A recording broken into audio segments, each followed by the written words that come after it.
햇살이 땅을 태울 듯 내리쬐는 어느 여름날, 나간골의 황찬판 댁에서는 환갑잔치가 한창이었습니다. 대문 안으로는 인근에서 이름난 양반들과 아첨하는 무리들이 보낸 화려한 선물들이 산더미처럼 쌓여갔고, 담장 너머로는 기름과 고기 굽는 냄새가 진동하며 길가를 지나는 이들의 애를 태웠습니다. 그 바쁜 잔치집의 뒷문이 삐걱이며 열리더니 하인 하나가 음식물 쓰레기로 가득 찬 구유를 들고 나왔습니다. 그때 뜨거운 흙바닥에 그림자처럼 웅크리고 있던 한 처녀가 마지막 남은 용기를 쥐어짜내 비틀거리며 일어났습니다. 그녀는 하인 앞으로 다가가 떨리는 목소리로 애원했습니다. 부디 자비를 베풀어 먹다 남은 음식이라도 조금만 나누어 주십시오. 사흘을 굶었습니다. 하지만 하인은 벌레 보듯 그녀를 쳐다보며 코웃음을 쳤습니다. 어디서 굴러먹던 거지가 감히 대감마님 잔칫날에 재수를 없게 하려 드는가. 그는 거칠게 월화를 밀쳐냈고 그녀는 힘없이 흙바닥에 나뒹굴었습니다. 이 소란을 듣고 달려나온 집사 역시 저런 것들은 흠싸 두들겨 폐하 버릇이 고쳐진다며 고함을 질렀습니다. 순식간에 장정들이 몰려나와 월화를 멍석에 둘둘 말아 매질과 몽둥이질을 가하기 시작했습니다. 월화는 비명 한 번 제대로 지르지 못하고 속수무책으로 매를 맞아야 했습니다. 잔인한 폭력 앞에 그녀의 희미한 의식이 점차 멀어져 갈 때였습니다. 그만두시오. 그만두란 말이오. 어수룩하지만 둔탁한 목소리 하나가 그들의 폭행을 가로막았습니다. 고개를 돌려보니 마을에서 가장 가난하고 어수룩하기로 소문난 노총각 석보가 서 있었습니다. 그는 마을의 온갖 자비를 도맡아 했지만 늘 사람들에게 무시당하고 놀림받는 처지였습니다. 석보는 두려움에 떨면서도 멍석에 말린 월화의 앞을 자신의 몸으로 막아섰습니다. 이 사람은 그저 배가 고파서 그런 것뿐이요. 죄 없는 사람에게 너무 심하지 않소.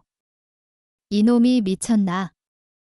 감히 누굴 가르치려 들어. 한장정이 석보의 뺨을 후려쳤습니다.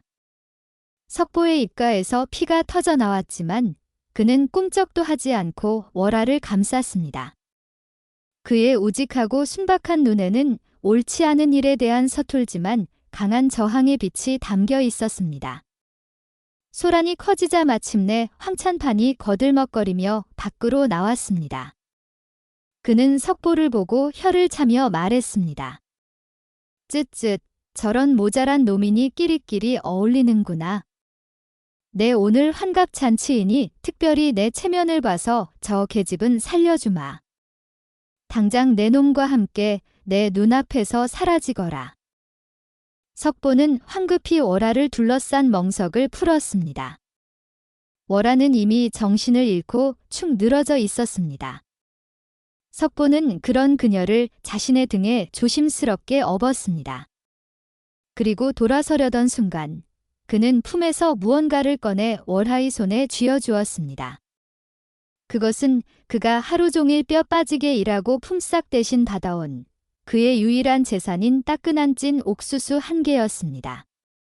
석보는 아무 말 없이 월화를 업고 자신의 초라한 흙집으로 향했습니다.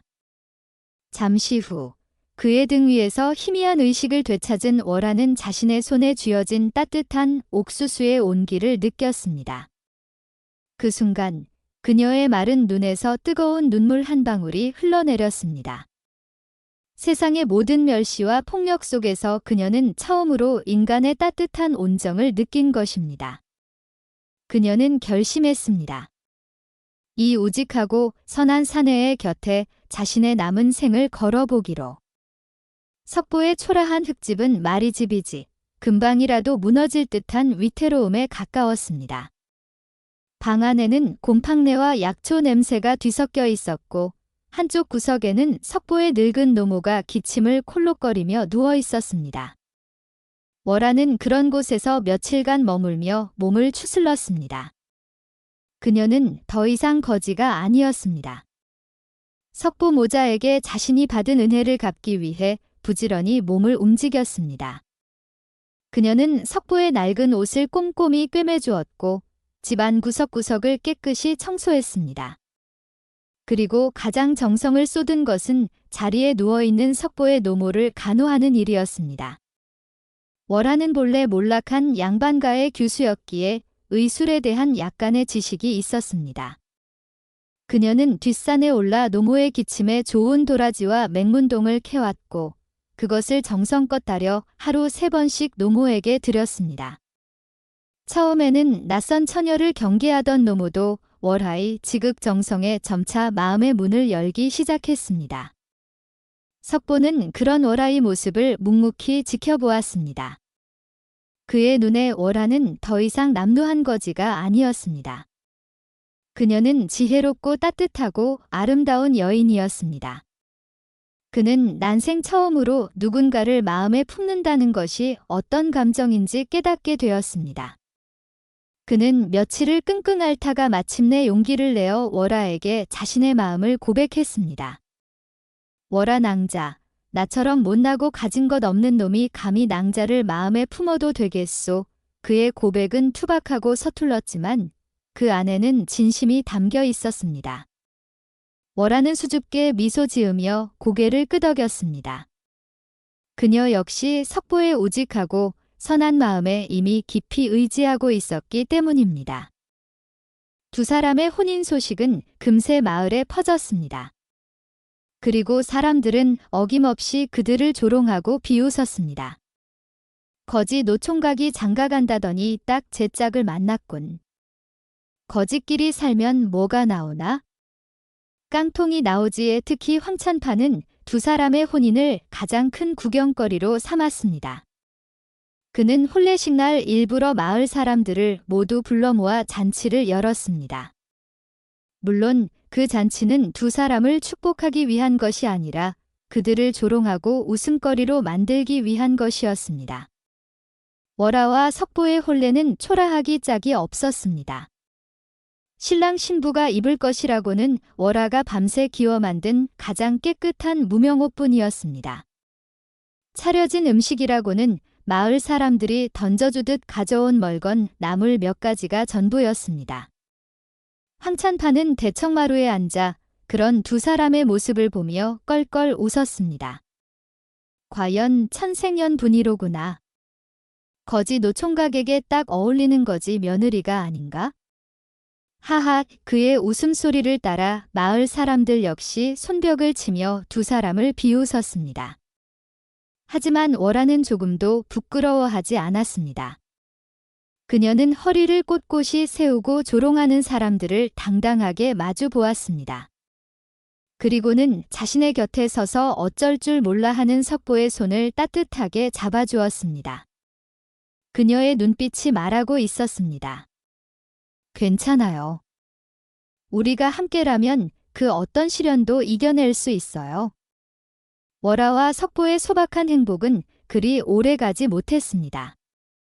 그들의 결합을 눈에 가시처럼 여기던 황찬판이 본격적으로 그들을 괴롭히기 시작했기 때문입니다. 그는 두 사람이 행복하게 사는 꼴을 도저히 눈뜨고 볼 수가 없었습니다. 어느 날 황찬판은 자신의 집사를 석보의 집으로 보냈습니다. 집사는 콧대를 세우고 거들먹거리며 낡은 장부 하나를 석보의 얼굴 앞에 내밀었습니다. 내 아비가 살아생전 쌀 5가마니를 빌려간 빚이 있더구나. 10년이 넘도록 갚지 않았으니 이제 그 빚을 내가 갚아야겠다. 말도 안 되는 소리였습니다. 석보의 아버지는 10년 전에 돌아가셨고 그가 그런 큰 빚을 졌다는 이야기는 들어본 적도 없었습니다. 장부에 찍힌 손도장 역시 조잡하게 위조된 것이 분명했습니다. 하지만 힘없는 석보가 그것을 증명할 방법은 없었습니다. 그것은 너무나 억울한 일이요. 저는 그런 빚에 대해 아는 바가 없소.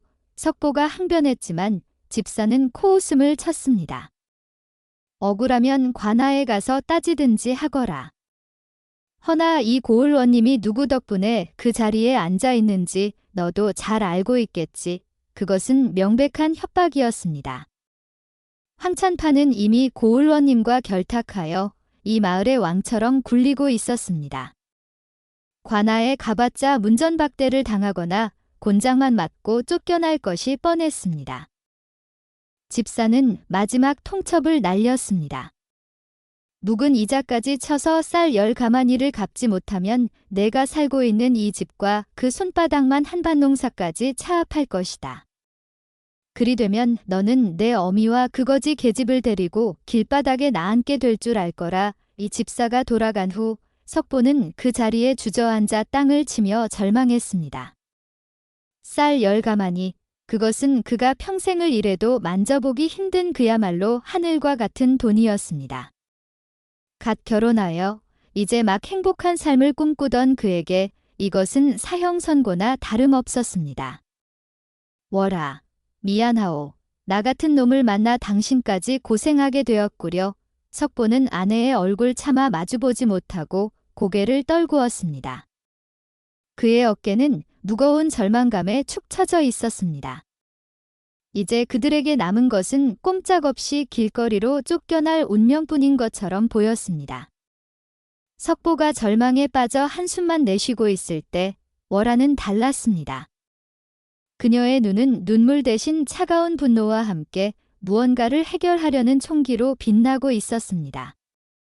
그녀는 주저앉아 운명을 탓하는 대신 위기를 극복할 방법을 찾기 위해 머리를 굴리기 시작했습니다. 월아는 몰락하기 전 양반가 교수로서 아버지에게 어깨너머로 많은 것을 배웠습니다. 그녀의 아버지는 벼슬길의 뜻이 없는 대신 농사와 의학, 그리고 상업에 해박한 지식을 가진 실학자였습니다. 월아는 아버지와 함께 서책을 읽으며 겉으로 보이는 것 너머의 가치를 읽어내는 법을 배웠습니다. 그녀는 석보에게 물었습니다. 서방님, 황찬판이 소유한 땅 중에 아무도 거들떠보지 않는 쓸모없는 땅이 있습니까? 예를 들면 자갈이 너무 많아 농사를 지을 수 없는 곳이나 물가에 있어 해마다 물에 잠기는 그런 땅 말입니다. 석보는 아내의 뜬금없는 질문에 고개를 갸웃거렸지만 이내 손을 탁 쳤습니다. 아, 있소 있고 말고. 마을 동쪽 강변에 온통 자갈투성이인 묵정밭이 하나 있어. 황찬판도 그 땅은 쓸모가 없다며 아무나 땔감이나 해가라고 내버려 둔 땅이요. 그 말을 듣는 순간 월아의 머릿속에 번개처럼 스치는 것이 있었습니다. 자갈밭, 강변, 물 빠짐이 좋은 땅. 낡은 농서의 한 구절이 떠올랐습니다. 시호와 감초 같은 약초는 척박하고 물 빠짐이 좋은 자갈 땅에서 오히려 더 깊은 약성을 낸다. 월아는 즉시 석보를 이끌고 그 강변 자갈밭으로 달려갔습니다. 과연 석보의 말대로 그곳은 농사를 짓기에는 불가능해 보이는 척박한 땅이었습니다. 하지만 월아의 눈에는 그 버려진 땅이 황금으로 보였습니다. 그녀는 땅의 흙을 한 줌 쥐어 냄새를 맡아보고 주변에 자라는 잡초들의 종류를 살펴보며 확신을 굳혔습니다. 이곳이야말로 귀한 약초를 재배할 수 있는 하늘이 내린 땅이었습니다. 서방님, 우리에게 아직 희망이 있습니다. 월아가 결연한 목소리로 말했습니다. 그녀는 곧장 황찬판을 찾아갔습니다.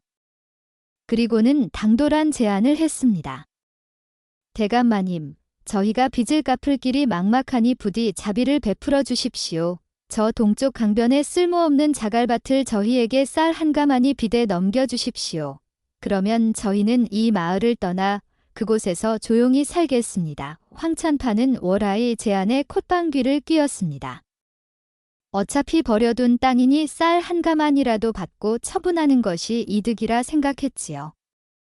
게다가 저 눈의 가시 같은 것들을 마을에서 쫓아낼 수도 있으니 그야말로 일석이조였습니다. 그는 흔쾌히 월아의 제안을 받아들였습니다. 월아는 그렇게 모두가 쓸모없다고 여기는 버려진 땅을 손에 넣었습니다.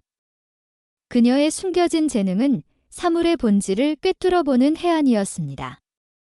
절망의 벼랑 끝에서 그녀는 첫 번째 방어의 실마리를 찾아낸 것입니다. 황찬판에게서 자갈밭 땅 문서를 받아온 날 밤, 월아와 석보는 작은 등잔불 아래 마주 앉았습니다. 석보는 여전히 불안한 기색이 역력했습니다. 월아, 정말로 돌밭에서 무언가를 할 수 있겠소? 괜히 쌀 한 가마니 빚만 더 늘린 것은 아니오. 월아는 그런 석보를 안심시키며 자신의 계획을 차근차근 설명해 주었습니다. 자갈밭이 특정 약초를 재배하기에 최적의 장소라는 것, 그리고 그 약초가 성공적으로 자라기만 한다면 쌀 5가마니는 물론 그보다 훨씬 더 큰 돈을 벌 수 있을 것이라고 말입니다. 그녀의 확신에 찬 목소리에 석보의 얼굴에도 조금씩 희망의 빛이 감돌기 시작했습니다. 두 사람의 대화를 방 한쪽 구석에 누워있던 석보의 노모가 조용히 듣고 있었습니다.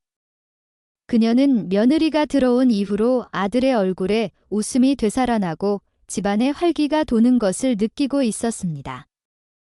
그리고 오늘 며느리가 절망적인 상황에서도 포기하지 않고 누구도 생각지 못한 방법으로 위기를 타개하려는 것을 보고 그녀가 보통 인물이 아님을 완전히 확신하게 되었습니다. 노모는 힘겹게 몸을 일으켜 앉아 며느리를 불렀습니다. 얘야, 월하야. 이리 좀 가까이 와보거라. 월하가 노모의 곁으로 다가가자 노모는 떨리는 손으로 아랫목 벽장 깊숙한 곳을 더듬었습니다. 그리고는 먼지가 뽀얗게 쌓인 자그마한 낡은 목괴 하나를 꺼내 들었지요. 이것은 우리 집안 대대로 내려오는 물건이란다. 노모는 목괴를 열어 그 안에서 손때가 묻어 반질반질해진 낡은 책 한 권을 꺼내 월하에게 건넸습니다. 그것은 표지가 다 달아 제목조차 알아볼 수 없는 오래된 약초 서적이었습니다. 내 듣자 하니 우리 집안의 먼 조상님께서는 의원이셨다구나. 그분께서 평생의 경험과 지혜를 담아 남기신 책이라고 들었다. 허나 후손들이 어리석어 그 가치를 알아보지 못하고 그저 낡은 책으로만 여겨 썩혀두고 있었지. 월하는 경건한 마음으로 책을 받아들었습니다. 책장을 넘기자 그 안에는 붓으로 정교하게 그려진 희귀 약초들의 그림과 그 재배법, 그리고 효능이 빼곡하게 적혀 있었습니다. 그녀가 어깨너머로 배운 지식과는 비교도 되지 않는 깊고 전문적인 내용들이었습니다. 노모는 책의 마지막 장을 펼쳐 보였습니다. 그곳에는 종이 사이에 무언가가 소중하게 끼워져 있었습니다. 그것은 상아로 만들어진 작은 패였습니다. 패에는 개성상인 마행수라는 글자가 새겨져 있었습니다. 나의 시아버지께서 돌아가시기 전에 그러셨다. 만약 살다가 정말 큰 어려움에 부딪히거든 이 증표를 가지고 개성에 있는 마행수라는 거상을 찾아가라고. 우리 집안과 깊은 신의가 있는 분이니 분명 도움을 줄 것이라고 말이다. 다음 날부터 월하와 석보의 고된 노동이 시작되었습니다. 두 사람은 동이 트기도 전에 일어나 해가 질 때까지 자갈밭에 매달렸습니다. 석보는 우직한 힘으로 큰 돌들을 골라내 밭의 경계를 쌓았고 월하는 섬세한 손길로 약초 씨앗을 심기에 적당한 깊이와 간격으로 흙을 파냈습니다. 마을 사람들은 여전히 그들의 노력을 비웃었습니다. 저런 돌밭에 씨앗을 심다니 미친 짓이 아니고 무엇인가. 쯧쯧 저러다 빚만 더 늘리고 쫓겨나겠구먼. 그들의 조롱에도 두 사람은 묵묵히 땀을 흘렸습니다. 월하는 시어머니가 물려준 약초 서적을 밤새 읽고 또 읽었습니다. 책에는 흙의 성질에 따라 거름 주는 법, 해와 바람의 방향에 따라 물 주는 법 등 그녀가 몰랐던 놀라운 지혜들이 가득했습니다. 그녀는 책의 가르침대로 강변의 모래와 썩은 나뭇가지를 섞어 천연 거름을 만들고 정성스럽게 약초밭을 가꾸었습니다. 몇 달의 시간이 흐르고 기적이 일어나기 시작했습니다. 모두가 불가능하다고 말했던 척박한 자갈밭에서 파릇파릇한 새싹들이 하나둘씩 돋아나기 시작한 것입니다. 그리고 그 새싹들은 놀라운 속도로 자라나 어느덧 밭 전체를 온통 푸른 빛으로 뒤덮었습니다. 월하가 심은 시호와 감초는 자갈과 모래의 좋은 기운을 듬뿍 받아 그 어떤 기름진 땅에서 자란 것보다도 더 튼튼하고 실하게 자라났습니다. 황찬파는 의기양양하게 집사를 보내 빚을 독촉했습니다. 그는 석보네가 당연히 빚을 갚지 못할 것이라 확신하고 그들의 집과 땅을 빼앗을 준비를 하고 있었습니다. 하지만 집사가 마주한 것은 눈물을 흘리는 석보 부부가 아니라 당당한 표정의 월화였습니다. 월화는 집사 앞에 잘 말려 정성스럽게 묶은 최상급 약초 꾸러미들을 산더미처럼 내놓았습니다. 이것을 장에다 팔면 쌀 6가마니는 물론이고 10가마니 값은 좋게 나올 것이요. 대감마님께는 빚의 원금만 갚을 터이니 그리 아시오. 집사는 자신의 눈을 의심했습니다. 그 쓸모없던 돌밭에서 이토록 귀한 약초가 이렇게나 많이 자랐다니. 그는 믿을 수 없다는 표정으로 약초를 들고 황찬판에게 달려갔습니다. 보고를 받은 황찬판 역시 놀라움과 함께 알 수 없는 분노에 휩싸였습니다. 괘씸한 것. 감히 내 땅에서 저런 것을 키워내 그는 자신이 헐갑에 넘긴 땅이 황금을 낳는 거위였다는 사실에 배가 아파 견딜 수가 없었습니다. 월화는 약초를 판 돈으로 황찬판의 빚을 깨끗하게 갚았습니다. 그리고 남은 돈으로 처음으로 석보와 시어머니에게 새 옷을 해 입히고 쌀밥에 고깃국을 올린 따뜻한 저녁상을 차렸습니다. 그날 밤 석보의 초가집에서는 아주 오랜만에 새 식구의 행복한 웃음소리가 울려 퍼졌습니다. 거지며느리의 첫 번째 사업은 그렇게 통쾌한 성공으로 막을 내렸습니다. 자갈밭에서의 성공으로 급한 불은 껐지만 월화는 여기서 만족하지 않았습니다. 황찬판이 언제 또 다른 꾀를 만들어 자신들을 괴롭힐지 몰랐고 무엇보다 이 작은 마을의 장터에서 약초를 파는 것만으로는 큰 돈을 벌 수 없다는 것을 잘 알고 있었습니다. 그녀는 더 큰 무대로 나아가야 한다고 생각했습니다. 바로 시어머니가 알려준 개성상인 마행수를 찾아가는 것이었습니다. 월화는 가장 품질이 좋은 약초 견본과 시어머니가 주신 상하 증표를 품에 안고 석보와 함께 며칠 밤낮을 걸어 마침내 개성에 도착했습니다. 소문대로 마행수의 객주는 개성에서도 가장 크고 웅장했습니다. 쉴 새 없이 드나드는 상인들과 짐꾼들로 북적였습니다. 거지나 다름없는 행색의 월화와 석보가 마행수를 만나고 싶다고 하자 문지기는 콧방귀를 뀌며 그들을 내쫓으려 했습니다. 그때 월화가 품에서 약초 견본과 증표를 꺼내 보였습니다. 이것을 행수 어른께 보여드리면 만나주시지 않을 수 없을 것이요. 증표를 본 문지기의 얼굴이 사색이 되었습니다. 그는 황급히 안으로 뛰어들어가 마행수에게 사실을 고했습니다. 잠시 후 안에서 나온 마행수는 날카롭고 까다로운 인상의 중년 사내였습니다.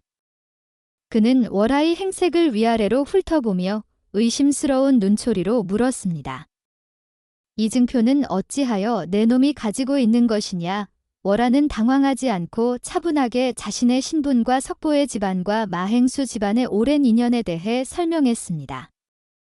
그리고는 자신이 직접 재배한 약초 견본을 내밀었습니다. 마행수는 처음에는 시큰둥한 표정으로 약초를 받아들었습니다. 하지만 약초를 자세히 살펴보던 그의 표정이 점차 놀라움으로 변해갔습니다. 그는 약초의 뿌리를 잘라 맛을 보고 향을 맡아보더니 감탄을 금치 못했습니다. 이럴 수가. 이토록 뿌리가 깊고 향이 진한 시오는 평생 처음 보는구나. 대체 어떤 땅에서 이런 것이 자랄 수 있단 말인가? 그때부터 월화의 증가가 발휘되기 시작했습니다. 그녀는 자신이 약초를 재배한 자갈밭의 특성과 약초 서적에서 배운 특별한 재배법에 대해 막힘없이 설명했습니다. 나아가 그녀는 현재 약초 시장의 문제점, 즉 품질이 들쑥날쑥하고 유통 과정이 복잡하여 약재의 가격이 부풀려져 있다는 점을 날카롭게 지적했습니다. 행수 어른, 제가 만약 매년 이와 같은 최상급의 약초를 안정적으로 공급할 수 있다면 행수 어른께서는 시장의 판도를 바꾸실 수 있을 것입니다. 중간 상인들을 거치지 않고 최상의 약재를 합리적인 가격에 독점하여 모든 약재상의 으뜸이 되실 수 있다는 말입니다. 마행수는 입을 다물지 못했습니다. 눈앞의 거지 처녀는 그저 운 좋게 좋은 약초를 발견한 시골 안악이 아니었습니다.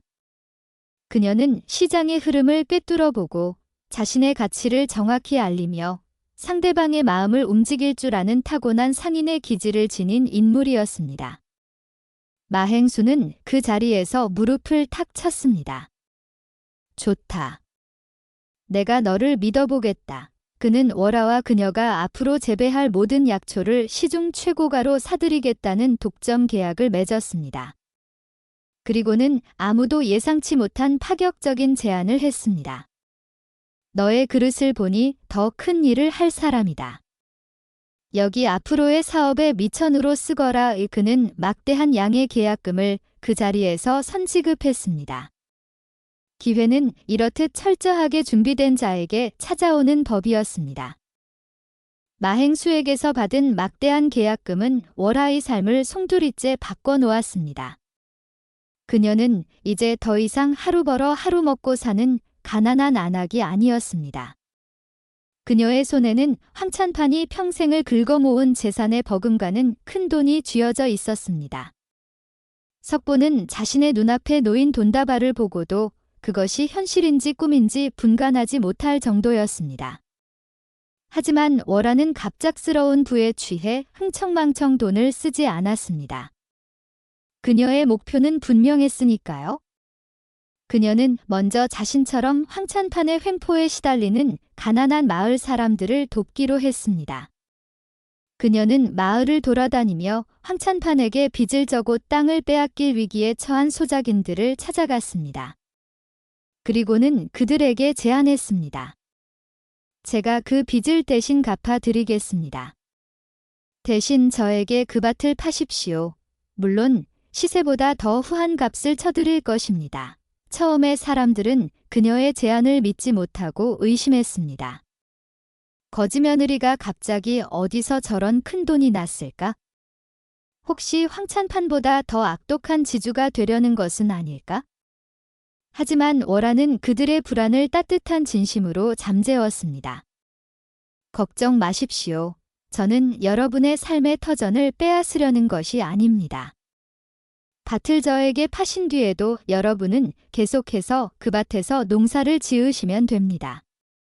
다만 이제부터는 황찬판이 아닌 저에게 소작료를 내시면 되는 것입니다.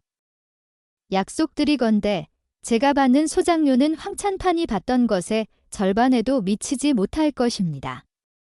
또한 흉년이 들면 소작료를 감면해주고 관아에 내야 할 세금도 제가 대신 처리해 드리겠습니다. 그것은 실로 파격적인 조건이었습니다. 소작인들은 자신의 귀를 의심했습니다. 하지만 월아의 진심 어린 눈빛과 그녀가 내민 두둑한 밭값에 사람들은 마침내 그녀를 믿기로 했습니다. 하나둘씩 그녀에게 자신의 밭을 파는 사람들이 늘어나기 시작했습니다. 월아는 그렇게 마을의 작은 밭들을 야금야금 사들이기 시작했습니다. 그녀는 단순히 땅을 사는데 그치지 않았습니다. 그녀는 각 밭의 토질과 특성을 꼼꼼히 파악하고 그 땅에 가장 적합한 작물이 무엇인지 혹은 어떤 약초를 심으면 좋을지 소작인들에게 조언해 주었습니다. 그녀의 해박한 지식에 평생 농사만 짓고 살아온 농부들도 혀를 내두를 정도였습니다. 마을에는 놀라운 변화가 일어나기 시작했습니다. 월아의 땅에서 일하는 소작인들은 예전보다 훨씬 적은 부담으로 더 많은 수확을 거두게 되었습니다. 그들의 얼굴에는 웃음이 되살아났고 아이들은 더 이상 굶주리지 않게 되었습니다. 사람들은 이제 월아를 거지며느리라고 부르지 않았습니다. 대신 월아 마님이라 부르며 그녀를 진심으로 존경하고 따르기 시작했습니다.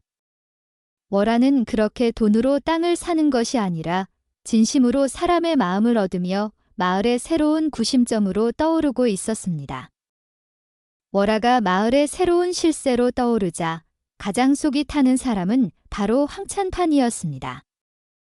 자신의 발밑에서 벌레처럼 기어야 할 거지 며느리가 이제는 자신과 어깨를 나란히 하는, 아니 오히려 자신을 위협하는 존재가 되었으니 말입니다.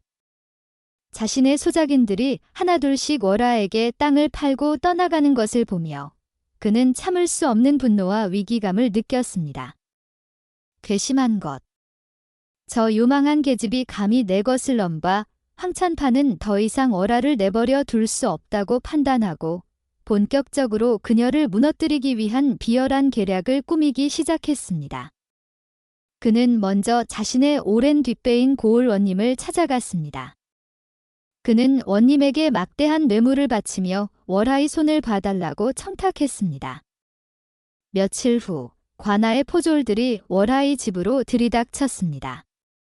그들은 다짜고짜 월화가 불법으로 토지를 매매하고 탈세를 했다는 누명을 씌우며 막대한 양의 세금을 내라고 독촉장을 놓았습니다.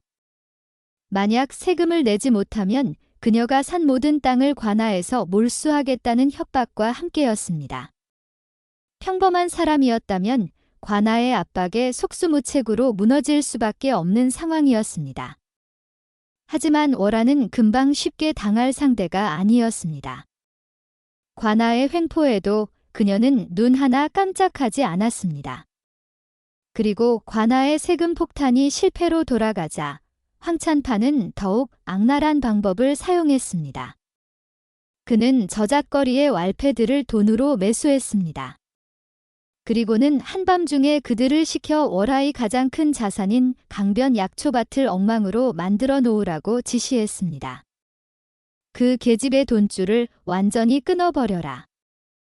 약초를 하나도 남김없이 다 뽑아버리고 밭을 불태워버려 그날 밤 복면을 쓴 왈패 무리가 횃불을 들고 살금살금 약초밭으로 향했습니다. 달빛 하나 없는 칠흑 같은 어둠 속에서 그들은 자신들의 계획이 완벽하게 성공하리라 믿어 의심치 않았습니다. 그들은 자신들이 지금 거대한 함정 속으로 제 발로 걸어 들어가고 있다는 사실을 꿈에도 모른 채였습니다. 황찬판의 비열한 방해 공작은 월화의 지혜와 맞물려 오히려 그 자신의 목을 조르는 밧줄이 되어가고 있었습니다. 황찬판의 계략은 교활했지만 월화는 그보다 한 수 위였습니다. 그녀는 황찬판이 자신을 무너뜨리기 위해 어떤 짓이라도 할 것임을 미리 예측하고 있었습니다. 관아에서 세금 폭탄을 터뜨렸을 때 그녀는 조금도 당황하지 않았습니다. 그녀는 곧장 개성으로 사람을 보내 마행수에게 도움을 청했습니다. 마행수는 조선 팔도의 상권을 쥐고 있는 거상이었습니다. 그의 영향력은 일개 고을원님 따위와는 비교도 되지 않았습니다. 마행수는 월화의 서신을 받자마자 자신의 인맥을 총동원했습니다. 그는 감사원에 조용히 말을 전했고 며칠 뒤 조정에서 파견된 암행어사가 고을에 들이닥쳤습니다. 어사는 황찬판과 원님 사이의 부정한 거래를 낱낱이 파헤쳤고 원님은 결국 파직당하고 말았습니다. 월화는 그렇게 황찬판의 가장 든든한 뒷배를 아무도 모르게 잘라내 버린 것입니다. 왈패들의 습격 또한 그녀의 손바닥 안에 있었습니다. 그녀는 낮에 황찬판의 집 주변을 어슬렁거리는 낯선 왈패들을 보고 그날 밤 약초밭에 무슨 일이 생길 것임을 직감했습니다. 그녀는 석보와 이제는 자신을 중심으로 따르는 마을 장정 몇을 불러 모았습니다. 오늘 밤 밭으로 도둑이 들 것입니다. 하지만 우리는 그들과 싸우지 않을 것입니다. 대신 작은 선물을 준비해 두지요. 그날 저녁 월화와 마을 사람들은 약초밭 주변에 교묘한 함정들을 설치했습니다. 왈패들이 지나갈 만한 길목에는 얕은 구덩이를 파고 그 위를 나뭇가지로 덮어두었고 밭으로 들어오는 좁은 길에는 칡덩굴을 엮어 발목 덫을 만들어 두었습니다. 그리고 마지막으로 약초밭 한가운데 있는 커다란 허수아비의 옷에 온나무 진액을 흠뻑 발라두었습니다. 그날 밤 예상대로 횃불을 든 왈패들이 나타났습니다. 그들은 어둠 속에서 월화가 설치해둔 함정들을 미처 발견하지 못했습니다. 으악! 여기저기서 왈패들이 구덩이에 빠지고 덩굴에 걸려 넘어지는 비명이 터져 나왔습니다. 허둥지둥 밭으로 들어간 그들은 밭 한가운데에 있는 허수아비를 겁먹은 나머지 마구 두들겨 팼습니다. 다음 날 아침, 마을 사람들은 꼴사나운 광경을 목격했습니다. 왈패들은 온몸이 오드로 벌겋게 부어오른 채 가려움을 참지 못하고 뒹굴고 있었습니다. 그들은 월하 앞에 무릎을 꿇고 황찬판의 사주를 받았다고 모든 것을 실토했습니다. 이 사건으로 황찬판의 비열함은 온 마을에 알려졌고 그의 평판은 땅에 떨어졌습니다. 반면 월하의 지혜와 대담함에 대한 명성은 더욱 높아졌습니다. 그녀는 위기를 단순히 막아내는 것을 넘어 그것을 자신의 명성을 높이고 상대를 고립시키는 기회로 만들어버린 것입니다. 황찬판은 자신의 꾀에 자신이 넘어가 더욱 깊은 수렁으로 빠져들고 있었습니다. 황찬판과의 싸움에서 연이어 승리했지만 월하는 결코 자만하지 않았습니다. 그녀는 진정한 승리는 상대를 완전히 굴복시켰을 때 찾아온다는 것을 알고 있었습니다. 그녀는 황찬판에게 결정타를 날릴 기회를 조용히 기다렸습니다. 그리고 그 기회는 자연의 거대한 흐름 속에서 찾아왔습니다. 그해 여름, 유난히 비가 내리지 않았습니다. 땅은 거북등처럼 쩍쩍 갈라졌고 농부들의 얼굴에는 수심이 깊어졌습니다. 월하는 매일같이 산에 올라 자연의 변화를 세심하게 관찰했습니다. 그녀는 시어머니가 물려준 낡은 서적에서 가뭄의 징조에 대한 구절을 읽은 적이 있었습니다. 산의 개미들이 떼를 지어 높은 곳으로 이동하고 제비가 낮게 날며 저녁 노을이 유난히 붉게 물들면 큰 가뭄이 들 징조이니라. 놀랍게도 책에 적힌 모든 징조들이 눈앞에서 현실로 나타나고 있었습니다. 월하는 올해 수십 년 만에 찾아오는 끔찍한 대가뭄이 닥칠 것임을 예측했습니다. 그리고 이것이야말로 황찬판을 무너뜨릴 절호의 기회라고 판단했습니다. 그녀는 즉시 마행수에게 사람을 보내 자신의 예측을 알리고 막대한 양의 자금을 빌렸습니다. 마행수는 처음에는 반신반의했지만 지난 몇 년간 월하가 보여준 비범한 통찰력을 믿고 그녀의 요청대로 거금을 빌려주었습니다. 월하는 그 돈으로 기습적인 행동을 시작했습니다. 그녀는 가뭄으로 말라 비틀어져가는 논들을 찾아다니며 그것들을 헐값에 사들이기 시작한 것입니다. 소작인들은 어차피 망한 농사의 푼돈이라도 받고 논을 파는 것이 이득이라 생각하며 그녀에게 땅을 팔았습니다. 황찬판 역시 자신의 논들이 말라붙자 골머리를 앓고 있었습니다.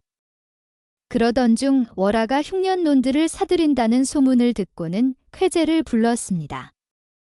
저 미련한 계집이 드디어 실수를 하는구나. 망한 논을 사들이다니 제 발로 무덤을 파는 짓이다. 그는 자신의 쓸모없는 논들까지 월하에게 비싼 값에 떠넘기며 그녀가 곧 망하게 될 것이라고 비웃었습니다. 마을 사람들도 모두 월하의 행동을 이해하지 못하고 수근거렸습니다. 월하 마님이 드디어 노망이 났나봐에 저 많은 돈을 사서 뭘 하려고. 하지만 월하는 사람들의 비웃음에도 아랑곳하지 않았습니다. 그녀의 머릿속에는 이미 모든 계획이 그려져 있었습니다. 그녀는 지금 모두가 버리는 돌멩이 속에서 누구도 보지 못하는 옥을 보고 있었습니다. 정보의 가치를 아는 자만이 미래를 예측할 수 있고 미래를 예측하는 자만이 전쟁에서 승리할 수 있는 법이었습니다. 모두가 월하의 행동을 비웃었지만 그녀에게는 자신만의 확고한 계획이 있었습니다. 그녀는 자신이 산들인 논들을 그냥 내버려 두지 않았습니다. 대신 그녀는 매일같이 석보와 함께 산으로 향했습니다. 그녀가 찾고 있는 것은 바로 물이었습니다. 그녀가 읽었던 낡은 서적에는 약초 재배법뿐만 아니라 땅의 기운, 즉 수맥을 읽는 법에 대한 내용도 담겨 있었습니다. 땅 위로 흐르는 강물은 가뭄에 마를 수 있으나 땅속 깊이 흐르는 물줄기는 결코 마르는 법이 없다. 버드나무가 유난히 무성한 곳, 땅의 기운이 서늘한 골짜기 아래에는 반드시 숨겨진 물줄기가 흐른다. 월하는 책의 가르침과 자신의 직감을 믿고 며칠 밤낮을 산속을 헤맨 끝에 마침내 숨겨진 수맥이 흐르는 거대한 안반지대를 찾아냈습니다. 그곳은 마을의 주된 식수원인 강과는 전혀 다른 독립된 수원이었습니다. 찾았어요, 서방님. 우리가 살 길을 찾았어요. 그날부터 거대한 공사가 시작되었습니다.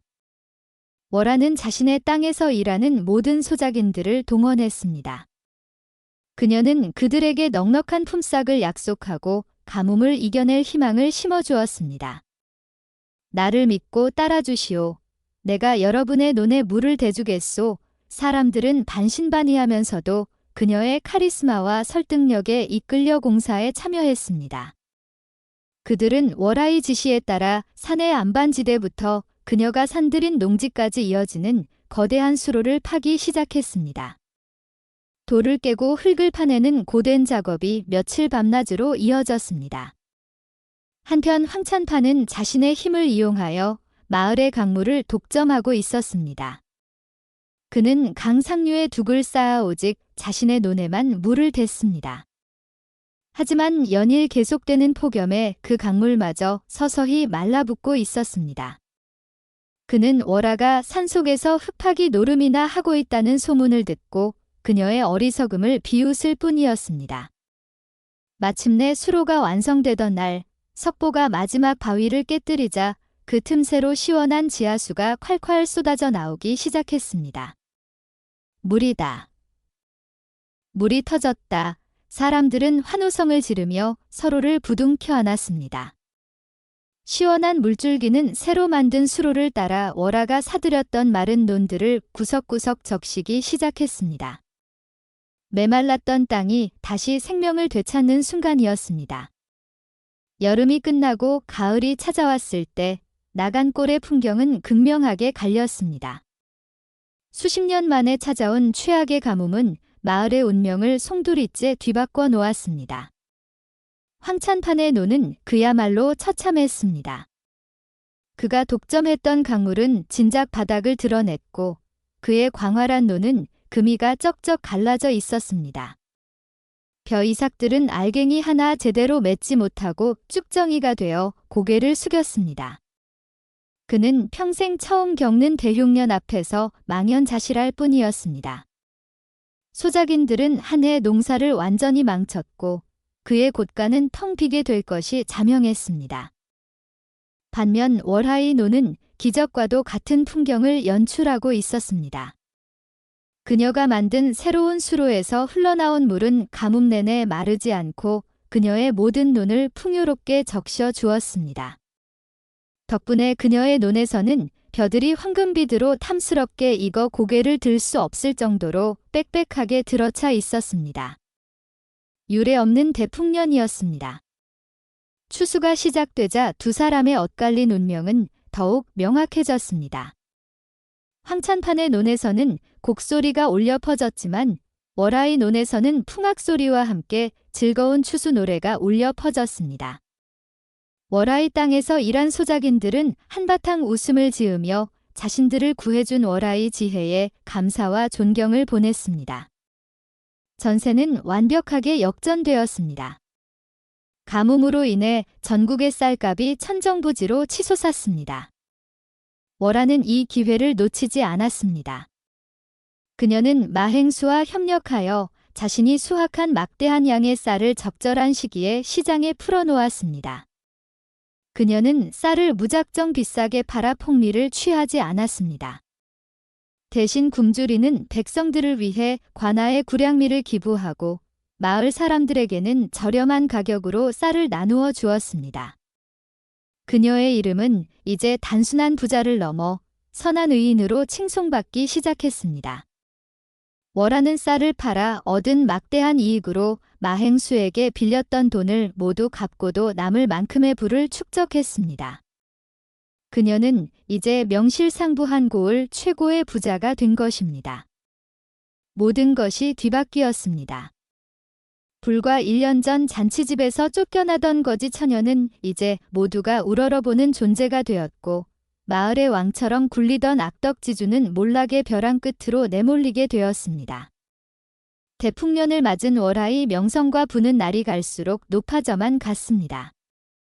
그녀는 이제 단순한 지주가 아니라 이 지역 경제의 중심축이 되었습니다.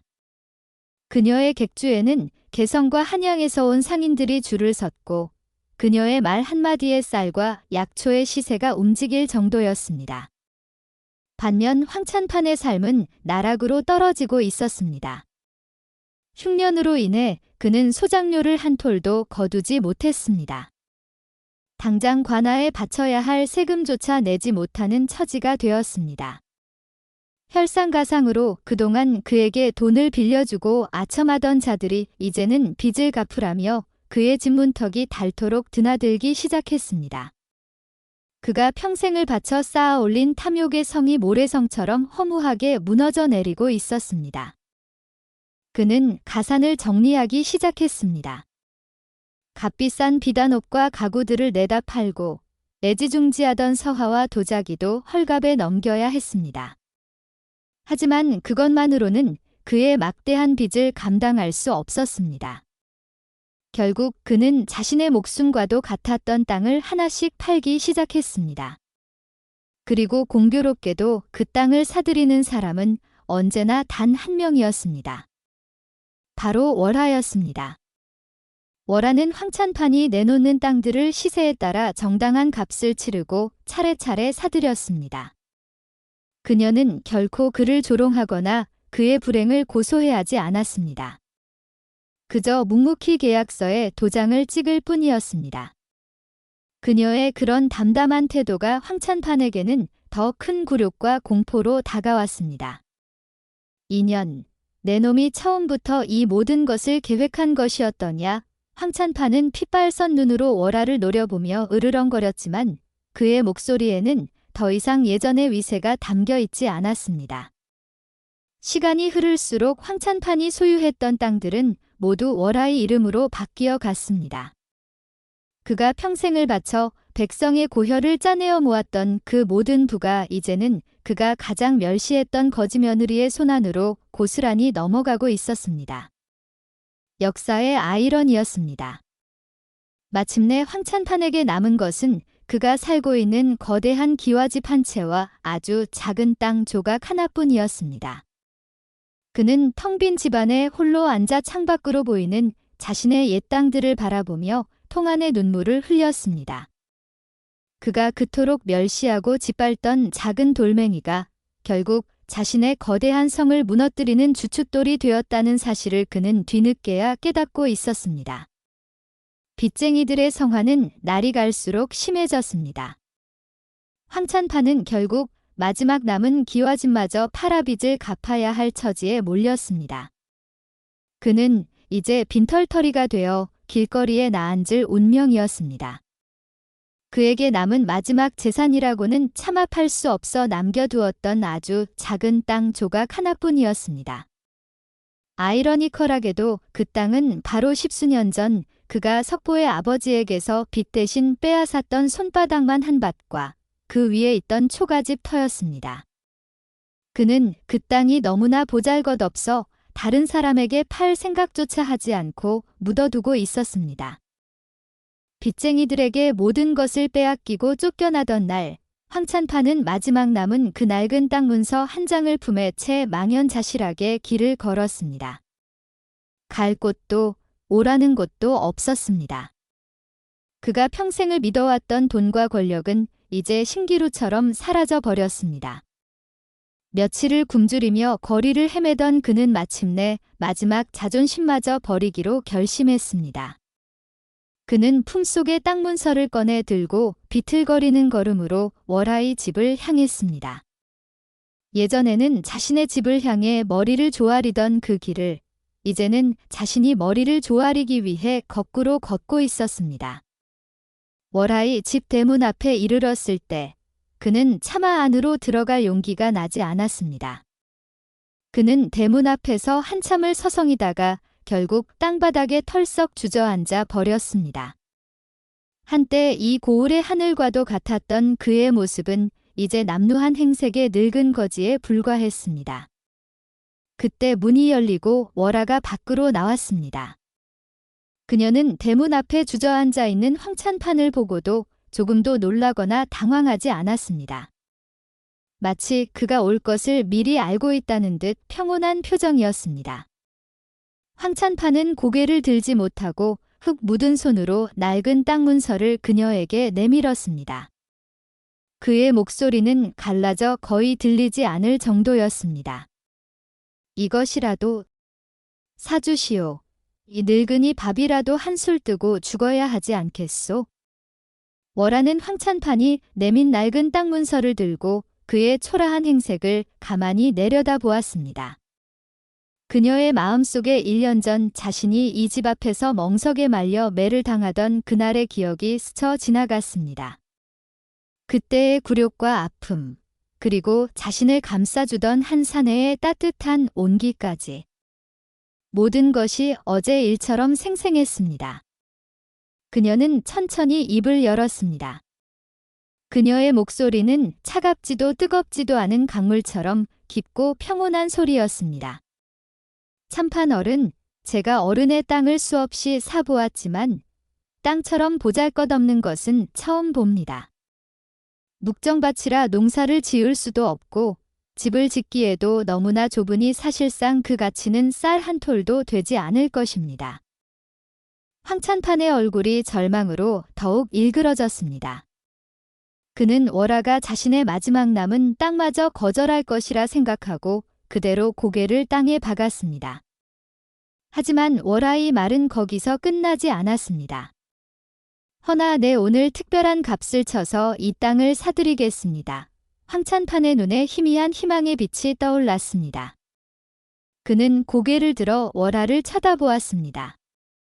월화는 품속에서 무언가를 꺼내 그의 손에 쥐어주었습니다. 그것은 돈도 쌀도 아니었습니다. 바로 잘 익어 노랗게 빛나는 찐 옥수수 한 개였습니다. 황찬판은 자신의 손에 놓인 옥수수를 보고 그 의미를 깨닫지 못한 채 어리둥절한 표정을 지었습니다.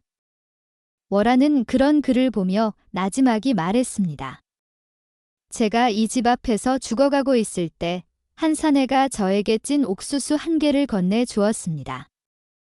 그 옥수수 한 개가 저에게는 천금보다 더 귀한 생명의 양식이었습니다. 그러니 참판 어른의 이 마지막 땅에 갇히는 제게는 딱 잘 익은 옥수수 한 개 값입니다. 그제야 황찬판은 모든 것을 깨달았습니다. 이것은 단순한 거래가 아니었습니다. 이것은 자신이 평생을 멸시하고 짓밟아왔던 것들의 가치에 대한 가장 완벽하고 통쾌한 복수였습니다. 자신이 벌레처럼 여겼던 한 거지 처녀에게 그는 자신의 마지막 남은 자존심마저 옥수수 한 개와 맞바꾸게 된 것입니다. 굴욕과 회한의 눈물이 그의 주름진 뺨을 타고 흘러내렸습니다. 그는 아무 말 없이 찐 옥수수를 쥔 채 비틀거리며 일어섰습니다. 그리고는 말없이 월화께 깊이 고개를 숙이고 힘없이 돌아서 멀어져 갔습니다. 그의 뒷모습은 한 시대의 탐욕이 저물어가는 쓸쓸한 풍경과도 같았습니다. 월화는 그가 남기고 간 땅 문서를 쥔 채 그가 완전히 사라질 때까지 묵묵히 지켜보고 있었습니다. 황찬판이 떠난 후 월화는 마침내 그가 소유했던 나간골의 모든 땅을 사들여 마을에 명실상부한 새로운 주인이 되었습니다. 그녀가 쓴 땅 문서는 방 하나를 가득 채울 정도였습니다. 하지만 마을 사람들 중 누구도 그녀를 두려워하거나 경계하지 않았습니다. 오히려 그들은 자신들을 오랫동안 억압해온 악덕지주가 사라지고 월화 같은 어진인이 새로운 주인이 된 것을 진심으로 기뻐하고 환영했습니다.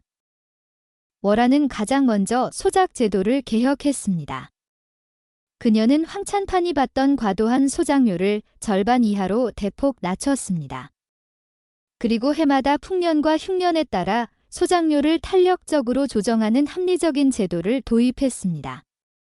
이제 소작인들은 땀 흘려 일한 만큼 정당한 대가를 얻을 수 있게 되었고 더 이상 빚에 허덕이지 않아도 되었습니다. 그뿐만이 아니었습니다. 월화는 마을의 오랜 수건 사업들을 하나씩 해결해 나갔습니다. 그녀는 사제를 털어 늘 물이 부족했던 마을의 중심에 깊고 큰 공동 우물을 팠습니다. 안악들은 더 이상 물을 기들어 먼 길을 가지 않아도 되었습니다. 또한 아이들이 마음껏 글을 배울 수 있도록 작은 서당을 짓고 훌륭한 훈장님을 모셔왔습니다. 가난 때문에 글을 배우지 못했던 아이들의 낭낭한 책 읽는 소리가 마을의 새로운 희망의 메아리가 되어 울려 퍼졌습니다. 그녀는 병들고 가난한 이들을 위한 구휼기관인 의창을 세워 언제든 굶주린 이들이 곡식을 빌려갈 수 있도록 했습니다. 그녀는 단순히 곡식을 나누어 주는데 그치지 않고 그들에게 물고기 잡는 법, 즉 자립할 수 있는 기술과 기회를 제공하려 애썼습니다. 마을은 하루가 다르게 변해갔습니다. 예전에 가난하고 침체되었던 분위기는 사라지고 그 자리에는 활기와 희망이 넘쳐났습니다. 사람들은 이제 서로 돕고 의지하며 더 나은 내일을 위해 열심히 일했습니다. 그 모든 변화의 중심에는 언제나 백성의 입장에서 생각하고 그들의 아픔을 함께 나누는 월화가 있었습니다. 월화가 마을에 존경받는 지도자로 성장하는 동안 그녀의 곁에는 언제나 남편 석보가 든든하게 자리하고 있었습니다. 월화를 만나기 전 그는 그저 마을의 고된 일을 도맡아 하며 무시당하던 어수룩한 노총각이었습니다. 하지만 월화를 만나 사랑하고 함께 시련을 이겨내면서 그는 놀라운 속도로 성장해 갔습니다. 처음에 그는 아내가 자신보다 훨씬 똑똑하고 대담하다는 사실에 기가 죽기도 했습니다. 하지만 그는 아내를 시기하거나 질투하지 않았습니다. 대신 그는 아내의 가장 큰 힘이 되어주기로 결심했습니다. 그는 월화가 더 큰 그림을 그리고 계획을 세울 수 있도록 고된 일과 험한 일은 자신이 모두 도맡아 처리했습니다. 월화가 약초밭을 가꿀 때 그는 밤낮으로 밭을 지키며 짐승과 도둑을 막아냈습니다. 월화가 공사를 시작했을 때 그는 누구보다 앞장서서 돌을 깨고 흙을 파내며 사람들을 이끌었습니다. 그는 월화의 계획을 의심하지 않았고 언제나 아내의 결정을 굳게 믿고 지지해 주었습니다. 월화는 그런 남편의 우직한 믿음과 사랑 안에서 더욱 자신감 있게 자신의 능력을 펼칠 수 있었습니다. 또한 그녀는 남편이 가진 잠재력을 꿰뚫어 보고 그가 성장할 수 있도록 도왔습니다. 그녀는 석보에게 글을 가르쳐 주었고 사람을 데리고 일을 처리하는 법을 어깨너머로 배울 수 있도록 기회를 주었습니다. 이제 석보는 더 이상 예전의 어수룩한 석보가 아니었습니다. 그는 월화가 산들인 수많은 땅과 그곳에서 일하는 수십 명의 일꾼들을 관리하는 듬직한 대리인이 되었습니다. 그는 각 땅의 특성을 파악하여 적절한 일꾼을 배치하고 수확량을 계산하여 장부를 정리하는 등 제법 능숙하게 큰 살림을 꾸려나갔습니다. 마을 사람들 역시 이제 그를 무시하지 않았습니다. 오히려 그의 우직함과 성실함, 그리고 따뜻한 마음씨에 그를 진심으로 존경하고 따랐습니다. 그는 이제 월화의 남편으로서가 아니라 석보날이라는 자신의 이름으로 사람들에게 신뢰를 얻게 된 것입니다. 그는 아내 앞에서는 여전히 순박하고 다정한 지압이었지만 밖에서는 모두가 의지할 수 있는 듬직하고 지혜로운 가장이었습니다. 돌처럼 우직했던 사내는 월화라는 빛을 만나 마침내 단단하고 빛나는 보석으로 거듭난 것입니다. 월화의 명성은 이제 나간골을 넘어 조선 팔도에 자자하게 퍼져나갔습니다. 특히 그녀의 사업적 동반자였던 개성상인 마행수는 그녀의 놀라운 성공을 누구보다 가까이서 지켜보며 감탄을 금치 못했습니다. 그는 월화가 가진 상인의 기질이 이 작은 시골 마을에만 머물기에는 너무나 아까운 그릇이라고 생각했습니다. 어느 날 마행수는 큰 결심을 하고 직접 나간골의 월화를 찾아왔습니다. 예전에 초라했던 흙집은 이제 소박하지만 깊이 있는 기와집으로 변해 있었고 그 주변은 풍요와 활기로 가득 차 있었습니다. 마행수는 몰라보게 변한 마을의 모습과 더욱 깊고 당당해진 월하의 모습에 다시 한번 놀랐습니다. 두 사람은 대청마루에 마주 앉아 차를 나누었습니다. 한참 동안 마을의 안부를 묻던 마행수는 마침내 본론을 꺼냈습니다. 월하 마님, 내가 오늘 이곳에 온 것은 마님께 아주 중요한 제안을 하나 하기 위함이오. 그는 진지한 눈빛으로 월하를 바라보며 말했습니다. 마님의 그릇은 이 작은 고을에 담기에는 너무나 큽니다. 마님의 지혜와 통찰력이라면 조선의 상권을 모두 손에 쥘 수도 있을 것이오. 나와 함께 개성으로 갑시다. 내가 가진 모든 자본과 인맥을 동원하여 마님을 돕겠소. 우리 함께 이 나라 최고의 거상이 되어 큰 꿈을 펼쳐보지 않겠소? 그것은 실로 파격적이고 매력적인 제안이었습니다. 월하의 심장이 잠시 두근거렸습니다. 그녀의 머릿속에 더 넓은 세상, 더 큰 무대가 그려졌습니다. 그녀의 능력이라면 마행수의 말처럼 조선 최고의 거상이 되는 것도 결코 헛된 꿈은 아닐 터였습니다. 월하는 잠시 눈을 감고 생각에 잠겼습니다. 그리고는 부드럽지만 단호한 미소를 지으며 고개를 저었습니다. 행수 어른의 제안은 참으로 과분하고 감사한 말씀입니다. 허나 저는 이곳을 떠날 수 없습니다. 마행수가 의아한 표정으로 묻자 그녀는 창밖으로 보이는 평화로운 마을 풍경을 바라보며 대답했습니다. 제가 처음 이곳에 왔을 때 저는 세상을 잃은 빈털털이었습니다. 저를 받아주고 저에게 다시 살아갈 힘을 준 것은 바로 이 마을과 이곳의 사람들이었습니다. 저의 부는 이 땅과 사람들에게서 나온 것이니 마땅히 이곳을 위해 쓰여야 한다고 생각합니다. 그녀는 남편 석보와 아이들의 웃음소리를 떠올렸습니다. 그리고 저에게는 돈보다 더 소중한 것들이 이곳에 있습니다. 제게 진정한 부는 더 많은 돈을 버는 것이 아니라 제가 사랑하는 사람들과 함께 이 땅을 더욱 풍요롭게 가꾸며 살아가는 것입니다. 그녀의 대답에 마행수는 잠시 말을 잃었습니다. 그리고는 이내 깊은 감탄과 존경이 담긴 표정으로 크게 웃었습니다. 허허허. 내가 또 한 수 배우고 갑니다. 진정한 상도가 무엇인지 오늘 월하 마님께 제대로 배웠소. 그는 월하가 이미 자신을 뛰어넘는 더 큰 상인임을 인정할 수밖에 없었습니다. 마행수가 돌아간 후 월하의 삶은 변함없이 평화롭게 흘러갔습니다. 그녀는 더 큰 세상의 유혹에 흔들리지 않고 자신이 선택한 길을 묵묵히 걸어갔습니다. 그녀의 보살핌 아래 나간 꼴은 이제 이 나라에서 가장 풍요롭고 살기 좋은 마을로 손꼽히게 되었습니다. 어느덧 시간이 흘러 따사로운 가을 햇살이 내리쬐는 오후였습니다. 월하와 석보는 나란히 옛 황천판의 땅이었던 그 작은 밭을 가꾸고 있었습니다. 그 척박했던 땅은 이제 두 사람의 정성 어린 손길 아래 옥수수가 탐스럽게 자라는 비옥한 밭으로 변해 있었습니다. 석보는 잘 익은 옥수수 한 개를 따서 껍질을 벗겨 월하에게 건넸습니다. 월하야, 기억하시오. 우리가 처음 만났던 그날 내가 당신에게 주었던 옥수수를 월하는 남편이 건네는 옥수수를 받아들며 환하게 웃었습니다. 어찌 잊겠습니까? 제 생에 가장 맛있고 따뜻했던 옥수수였는거려. 두 사람은 옥수수밭 사이에 나란히 앉아 말없이 지나온 시간들을 돌아보았습니다.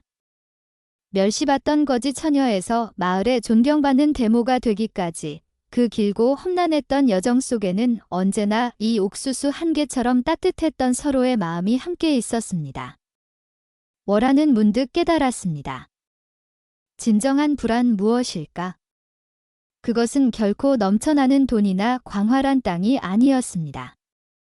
진짜 부는 절망에 빠진 이에게 기꺼이 자신의 마지막 옥수수를 건넬 수 있는 따뜻한 마음, 그리고 그 은혜를 잊지 않고 더 큰 사랑으로 갚아나가는 삶의 태도, 바로 그것이었습니다. 그녀는 비록 거지 며느리로 시작했지만 이제 세상에서 가장 큰 부자였습니다. 그녀의 곁에는 그녀를 믿고 사랑해주는 든든한 남편이 있었고, 그녀를 어머니처럼 따르는 수많은 마을 사람들이 있었으니까요. 서방님, 월아가 석보의 어깨에 살며이 머리를 기댔습니다. 저는 참 행복한 사람입니다. 석보는 그런 아내의 손을 꼭 잡아주었습니다. 황금빛 옥수수, 밭 위로 두 사람의 행복한 그림자가 길게 늘어지고 있었습니다. 그들의 이야기는 한편의 전설이 되어 나간 꼴에 오래도록 전해질 것이었습니다.